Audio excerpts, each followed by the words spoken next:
Hello? Oh, yes, come in. Now, what was it that you wanted to talk to me about? Oh, those dwarves. Well, I hardly see how that's... Oh. Right, well, I suppose we can discuss them in that case. No. Banished is such a harsh word. It's more the case that I simply gently encouraged them to start their own fortress, for their own benefit. I even sent them off with a wagon of my supplies, our supplies, in order to get rid of them and ensure their survival.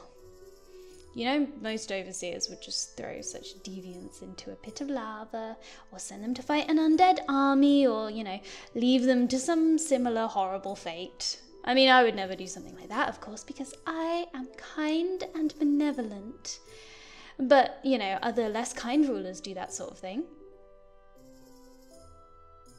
Yeah, I suppose they'd be starting to run out of supplies around now. I wonder if they found somewhere to start their fortress.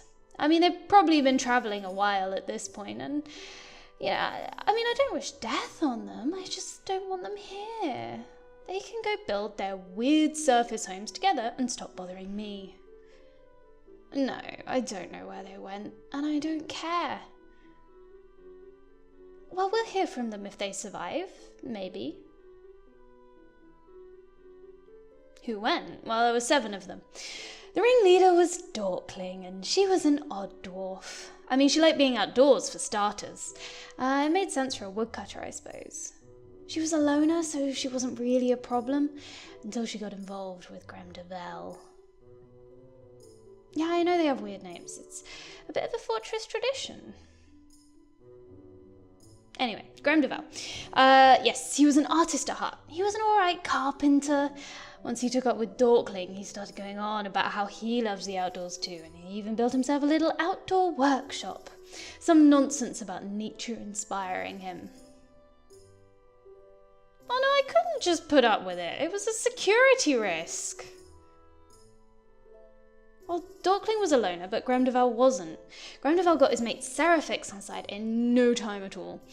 You see, Seraphix wanted the prestige of creating a great work of art, but there were 2 problems. Firstly, he didn't really have a good sense of aesthetics, and secondly, he was a miner, and it's not really a profession suited to creating art. I mean, he used to go and sit outside with Gremdevel while he worked on his projects.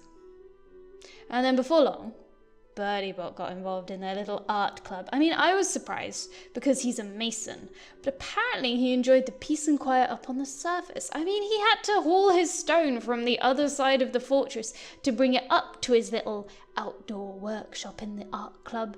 But, fortunately nothing bad happened to him on the surface, because he wouldn't have enjoyed it so much if he'd gotten himself killed by a siege because he was outside all day, rather than behind the fortress defences because he's mad. Well, and then there was also Dwarf Comic. Dwarf Comic was a very inquisitive dwarf, so I think the mystery of this little gathering was what first lured her in. And once she was in, she felt invested enough to stay, I guess. And Bobcat was a good friend of hers, so when Dwarf Comic joined in, then so did Bobcat, despite her thinking that the pursuit of art is silly. But that's not the weirdest person they recruited. I have not got the foggiest how they recruited wee hours. I don't think any dwarf here could claim to understand her.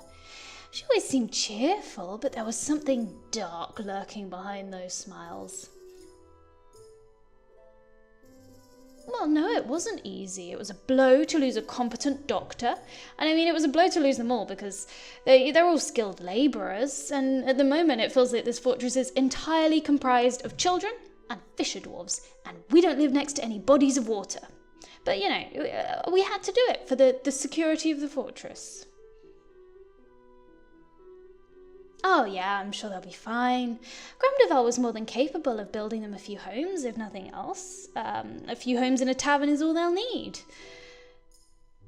No, don't be silly. It'll never amount to anything. I mean, can you imagine? Yeah, no. No one that matters will ever care about that place. No one that matters will ever set foot in that place. You mark my words. Well, I hardly see how that's relevant.